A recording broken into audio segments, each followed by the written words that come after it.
जय हरी. एकादश स्कंध भाग 125. 8व्या अध्यायामध्ये आपण अवधूतांनी केलेले जे गुरु आहे त्याबद्दल माहिती घेतोय. कालही आपण पिंगलेचं आख्यान बघितलं, तर त्याचा आता उपसंहार हा ऐकूया.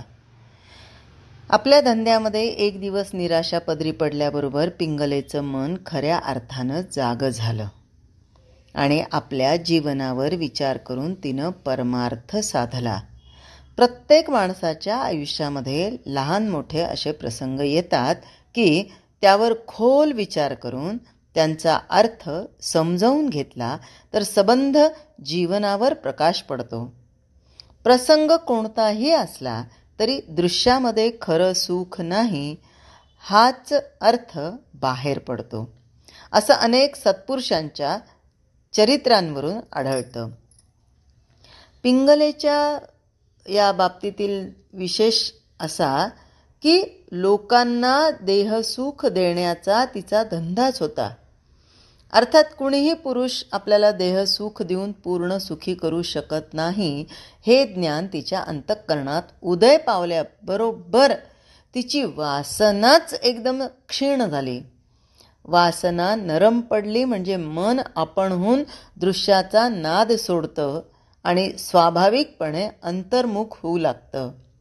परमार्थामध्ये जे काय साधायचंय ते हेच. मनानं आपणहून दृश्याचं प्रेम टाकणं यालाच वैराग्य असं म्हणतात. वैराग्याशिवाय परमार्थ साधत नाही ही काळ्या दगडावरची रेख समजावी. विरक्ती म्हणजेच निष्कामता. विरक्त पुरुषापाशी ब्रह्मज्ञान कमलाप्रमाणे विकास पावतं.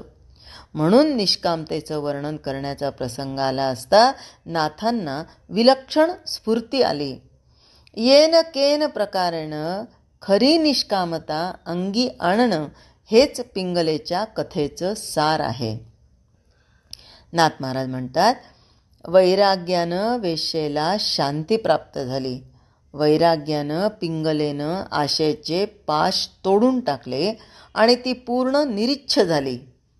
निरीच्छ माणसालाच अनंत आणि अपार आनंद सर्व काळ प्राप्त होतो. जिथे आशा किंवा वासना असते तिथे आसक्ती, ममता, दीनता नाच घालतात. आशेपायी मोठं दुःख असतं आणि सगळी पापं एकत्र साठतात.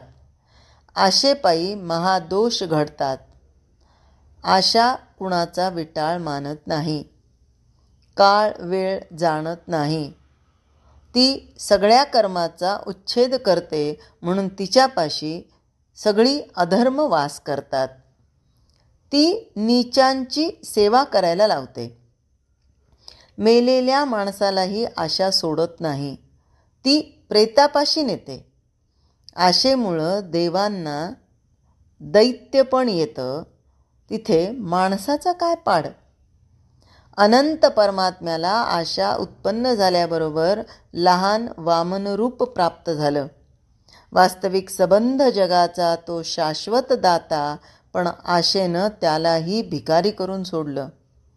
आता यातला दुसरा भाग कसा, तर शत्रूच्या दारात तो याचना करायला गेला तिथे त्याला द्वारपाल व्हावं लागलं. आशेपाशी मोठं दुःख असल्यानं तिथे चुकूनसुद्धा सुख मिळत नाही. ती वासनारूपी आशा सगळ्यांनाच बाधते. किंबहुना आशा हाच मोठा दोष आहे. ज्याची आशा निशेष नाहीशी होते त्यालाच परमानंद मिळतो. सगळे देव त्याच्या पायी लागतात. अष्टमहासिद्धी त्याच्या दासी होतात. निष्काम पुरुषाचाच भाव शुद्ध असतो. त्याच्यापाशी भगवंत राहतो.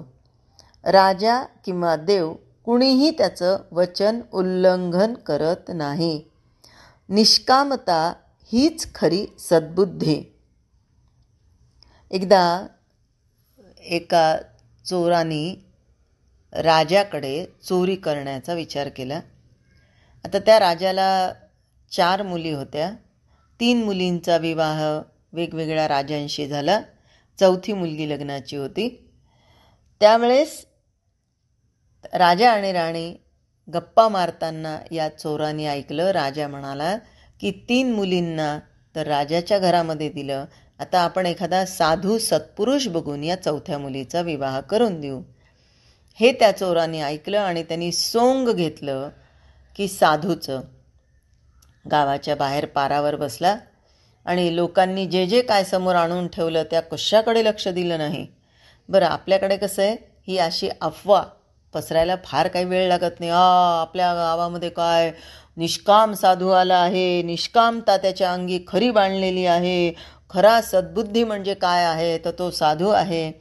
आणि ही वार्ता लगेच पसरत पसरत राजापर्यंत आली. राजाने सगळा लवाजमा तयार केला आणि विचार केला की आपण आपला जो जावाई शोधतोय तो आपल्याला खऱ्या अर्थाने मिळालेला आहे.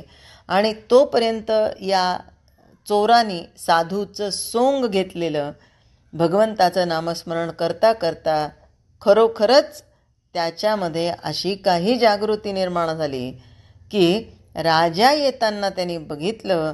तो म्हणाला, भगवंताचं नाम घेण्याचं सोंग घेतलं तर राजा मला शोधत आला. आणि जर खऱ्या अर्थाने, खऱ्या भावनेनी, खऱ्या अंतःकरणाने, शुद्ध अंतःकरणाने, प्रामाणिकपणाने जर भगवंताचं नाव घेतलं तर भगवंत हीच मला शोधत येईल. या राजाने इथे येईपर्यंत मी पळून जाणं अगदी गरजेचं आहे. खरी अशी निष्कामता त्याच्या अंगी आली. आणि निष्काम पुरुष हाच खरा विवेकनिधी होय. 4 मुक्ती निष्काम पुरुषाला पदोपदी वंदन करतात. आता 4 मुक्ती म्हणजे आधी सलोकता, मग समीपता, मग स्वरूपता आणि मग सायुज्यता. निष्कामता तीर्थांचं तीर्थ असून तीच मुमुक्षूंचं खरं ध्येय आहे. कारण निष्कामतेजवळ परमार्थ निरंतर नांदतो. निष्काम पुरुषापाशी वैराग्य गुलाम होऊन राहतं. निष्काम पुरुष बघायला मिळावा अशी चिंता भगवंताला अहोरात्र असते. निष्कामतेपाशी नित्य सुख असल्यानं संतोष तिथे मोकळेपणानं खेळत असतो. निष्कामाच्या भेटीला वैकुंठीचा राणा धावत येतो. आणि शंकर देखील निष्कामता सहज अंगी बाणावी म्हणून प्रयत्न करतो. निष्काम पुरुषाला मनाचं दुःख चुकून देखील होत नाही. निष्कामतेपाशी सगळे विहित धर्म राहतात. निष्काम पुरुष खात्रीनं सच्चिदानंद पदावर विराजमान होतो. निष्कामतेचं नाव ऐकलं की थोरला देव धावत येतो आणि त्याला आलिंगन देऊन नामरूपाला विसरून जातो. अशा निष्कामतेचा जिव्हाळा पिंगलेला लाभला. त्यामुळं तिनं आपले आशापाश तोडून टाकले. आशापाश तोडणं हेच समाधीचं निजस्थान होय. चित्तामध्ये विरक्ती बांधल्याबरोबर निंद्य कर्म करणाऱ्या त्या वेश्येला देखील स्वानंद सुख प्राप्त झालं. म्हणून काया, वाचा आणि मनानं साधकानं निष्काम होण्याचा प्रयत्न करावा. परमार्थ प्राप्तीचं यासारखं दुसरं साधनच नाही. निष्कामता ही सगळ्या साधनांचं पर्यवसान होय. ती ज्यानं साध्य केली त्यानं परमार्थ लुटला यात शंकाच नाही. एकनाथ जनार्दनाला शरण आहे. त्याच्यावर जनार्दनाची परिपूर्ण कृपा आहे. तोच सर्व आशापाश तोडून समाधान देतो. कोण? तर जनार्दन. म्हणून प्रत्येक गोष्ट ही सद्गुरूंच्याच आशीर्वादाने शक्य आहे.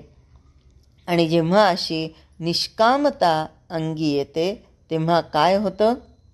तर आशा तेथ नाही सुख, आशे पाशी परम दुःख, आशा सर्वांशी बाधक, मुख्य दोष ते आशा. म्हणजे सगळ्या दुःखाचं मूळ कोण आहे? आशा आहे. म्हणून साधकाने काय केलं पाहिजे? तर ते पुढे सांगतात, ज्याची आशा निशेष जाय, पूर्णपणे गेली, संपूर्णपणे गेली, ज्याची आशा निशेष जाये, तोची परमसुख लाहे, ब्रह्मादिक वंदिती पाये, अष्टमा सिद्धी राहे दासित्वे, अष्टमा सिद्धी राहे दासित्वे. आणि म्हणून साधकांनी आचरण करत असताना सातत्याने निष्कामता अंगी कशी येईल हे जाणूनच आपलं आचरण हे शुद्ध असं ठेवणं गरजेचं आहे. हेच या 8व्या अध्यायाच्या शेवटी नाथ महाराजांनी आपल्याला सांगितलेलं आहे. जय हरी.